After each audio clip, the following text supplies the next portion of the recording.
সবাইকে নমস্কার, খুলুমকা। তো একটি গুরুত্বপূর্ণ বিষয় নিয়ে এখন আসা আপনাদের সামনে, যে গতকাল আমাদের যে ঐতিহাসিক জয় হয়েছিল এডিসিতে, ত্রিপুরার পূর্ণ সংখ্যাগরিষ্ঠতার অধিক আসন নিয়ে আমরা যখন জিতেছিলাম, তারপর থেকে রাজ্যের বিভিন্ন স্থানে নির্বাচনী সন্ত্রাসের ঘটনার খবর পাওয়া যাচ্ছে। ইতিমধ্যেই আমাদের ত্রিপুরার মাননীয় চেয়ারম্যান শ্রী প্রদ্যুৎ মাইক্য মহোদয়, আমাদের মহারাজ, এর বিরোধিতা করেছেন এবং স্পষ্টভাবে বলেছেন যদি আমাদের দলের কেউ এর সাথে যুক্ত থাকে তাহলে তাকে দল থেকে বহিষ্কার করা হবে এবং আইনি ব্যবস্থা নেওয়া হবে। কিন্তু আমি যতটুক আমাদের ত্রিপুরার সকল সদস্য কর্মীদের আমি চিনি, আমি জানি যে যদি এই নির্বাচনী সন্ত্রাসের পেছনে আসলেই আমাদের ত্রিপুরার কর্মীরা থাকতো, তাহলে মহারাজকে এতবার বলতে হতো না। কারণ আমাদের জন্য মহারাজের একটি কথা 100 বারের সমান। একবার যদি উনি বলতেন, তাহলে যদি আসলেই ত্রিপুরার কর্মী সমর্থকরা হতো, তাহলে একবারের কথাতেই এটা স্টপ হয়ে যেত।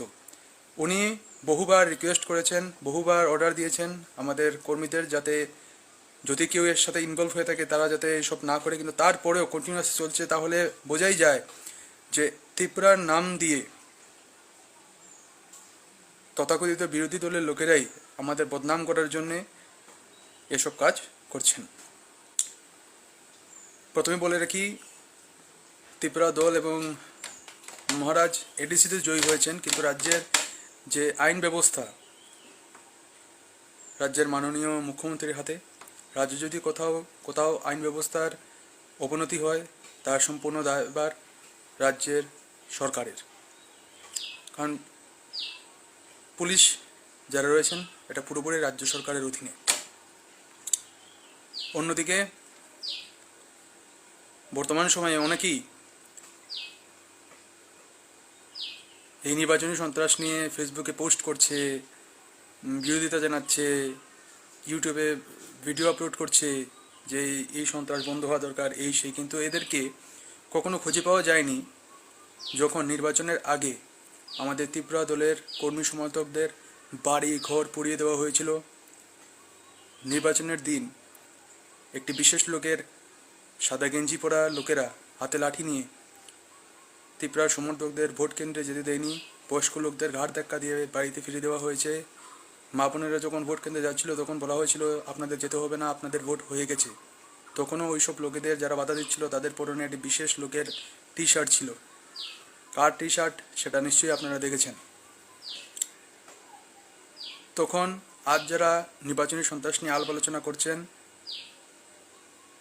নির্বাচনী সন্ত্রাসের বিরোধিতা জানাচ্ছেন যেসব লোকেরা, তখন কিন্তু এইসব ঘটনা নির্বাচনীর পূর্বে যারা ত্রিপুরা কর্মীদের সাথে যে দুর্ব্যবহার করে হয়েছিল তার বিরোধিতা কিন্তু কেউ জানাননি। আপনারা যদি আসলেই শান্তি চাইতেন তাহলে সব ধরনের সন্ত্রাসীর বিরোধিতা করতেন, যেটা আমরা করি।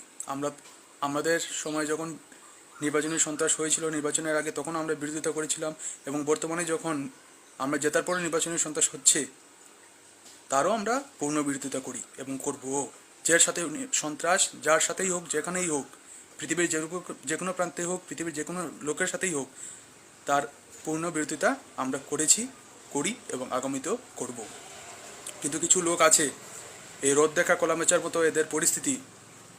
বর্তমানে যে সন্ত্রাস হচ্ছে, ত্রিপুরা মথার কর্মীদের নাম ভাঙিয়ে যেসব যারা সন্ত্রাস করে চলেছে অবিরাম গতকালে জেতার পর থেকে, তার বিরোধিতা জানিয়ে একে তো এরা জনগণের সামনে একটা উজ্জ্বল মুখ, আরে বাপরে, সন্ত্রাসী বিরোধিতা করে, আর দিক দিয়ে ইনডাইরেক্টলি মহারাজের উপর এরা পয়েন্ট আউট করছে, মহারাজদের নাম বদনাম করার এরা চেষ্টা চালিয়ে যাচ্ছে। নির্বাচনের আগে যখন বিভিন্ন রাজ্যের বিভিন্ন প্রান্তে সন্ত্রাস হয়েছিল, ত্রিপুরা কর্মীদের উপর বাড়িঘর পুড়িয়ে দেওয়া হয়েছিল, আক্রমণ করা হয়েছিল, মারধর করা হয়েছিল, তখন এদের টিকিল লাগাল মিলেনি। সবাইকে বুঝতে হবে, আমি আগেরবার বলেছি, আরেকবার বলছি, আমাদের ত্রিপুরা সংগঠনের যে অনুশাসন, যদি আসলেই ত্রিপুরা কর্মীরা এই বর্তমান যে নির্বাচন পরবর্তী যে সন্ত্রাস, যদি আমাদের ত্রিপুরা কর্মীরা সাথে জড়িত থাকতো, তাহলে মহারাজের একবার বলার সাথে সাথেই সেটা স্টপ হয়ে যেত। কারণ আমাদের জন্য মহারাজের একটি বার বলা মানে আমাদের কাছে 100 বার বলার সমান। মহারাজ গতকাল থেকে অবধি বহুবার বলেছেন, মিডিয়ার সামনে বলেছেন, নিজে ভয়েস রেকর্ডিং করে পাঠিয়েছেন, ভিডিও রেকর্ডিং করেছেন, লাইভে এসেছেন, মিডিয়ার সামনে বলেছেন, তারপরে সেটা স্টপ হচ্ছে না। তাহলে একদম স্পষ্টতভাবে যে এই যে সন্ত্রাসটা চলছে বর্তমানে রাজ্যে, সেটার সাথে আমাদের ত্রিপুরা দলের কোনো কর্মীর কোনো সম্পর্ক নেই। বিরোধী দলের লোকেরা মহারাজকে বদনাম করার জন্যে, ত্রিপুরা দলকে বদনাম করার জন্যে, ত্রিপুরা দলের নাম ভাঙিয়ে এসব সন্ত্রাস পুরো রাজ্যে চালিয়ে যাচ্ছে। এবং আমি আরেকবার বলছি, মহারাজ এবং ত্রিপুরা এডিসি জয়ী হয়েছেন, কিন্তু রাজ্যের প্রশাসনিক যে পুলিশ, সেটা পুরোপুরি রাজ্য সরকারের অধীনে। আর আমি আগেও বলেছি, এখনও বলছি, রাজ্যের যদি কোথাও কোনোরূপ হিংসা হয়, কোনো অপরাধমূলক ঘটনা হয়, তাহলে এটার দায়ভার ত্রিপুরা বা মহারাজের নয়, কারণ রাজ্যের যে পুলিশ, সেটা পুরোপুরি রাজ্য সরকারের অধীনে। সেটা পুলিশের দায়িত্ব, রাজ্য প্রশাসনের দায়িত্ব রাজ্যের সর্বত্র শান্তি শৃঙ্খলা বজায় রাখা।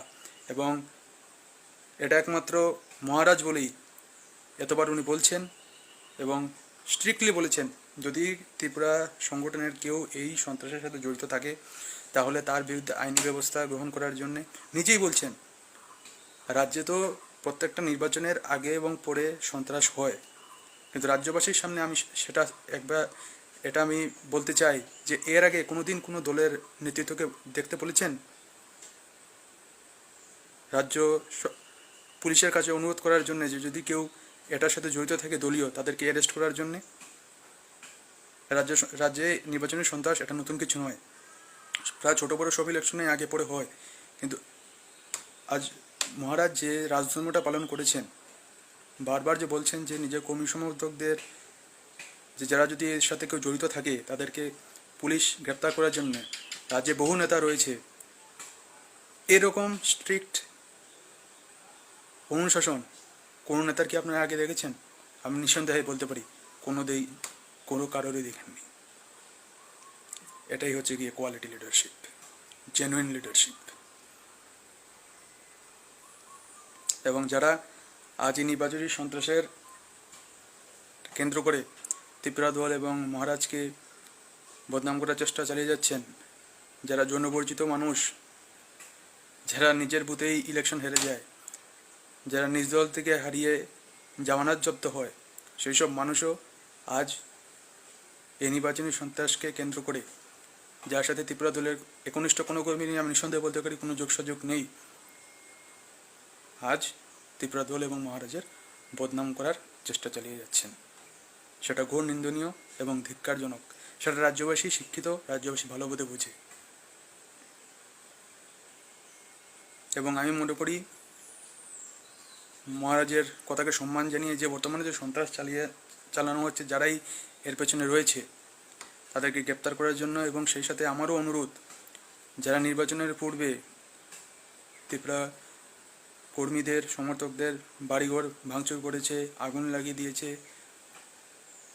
নির্বাচনী প্রচারে যাদেরকে মারধর করা হয়েছে, যারা মারধর করেছে, যারা ভোট কেন্দ্রে যেতে বাধাপ্রাপ্ত হয়েছিল, ভোট কেন্দ্রে ঢুকে একজনের ভোট আরেকজনের দেওয়ার চেষ্টা করেছিল, পোলিং অফিসারকে বলেছিল চুপ থাকার জন্যে, ও ভোট দিতে এসেছে, আপনি কোনো কথা বলছেন, তাদের ছবি সর্বত্র সোশ্যাল মিডিয়াতে রয়েছে। আশা করি রাজ্য পুলিশ প্রশাসনের কাছেও রয়েছে। আপনারা তাদেরকেও গ্রেপ্তার করুন, কারণ অন্যায় নির্বাচনের আগে হোক বা পরে, যে কোনো সময় হোক, অন্যায় এবং দোষীরা দোষী। নির্বাচনের পরে হয়েছে বলে দোষী, নির্বাচনের আগে যারা এরকম রক্তচক্ষু দেখিয়ে সন্ত্রাস করেছে তাদের দোষ না, এটা হতে পারে না। আইনের সবার জন্য সমান হওয়া উচিত, আইন সর্বত্র এক হওয়া উচিত। নির্বাচনের আগে যারা সন্ত্রাস চালিয়েছে, বাড়িঘরে আগুন লেগেছে যে ত্রিপুরা সমর্থক ভোটারদের, কর্মীদের, তাদেরকেও অতি সত্বর গ্রেপ্তার করা দরকার। জয় হিন্দ, বন্দে মাতরম, জয় ত্রিপুরা।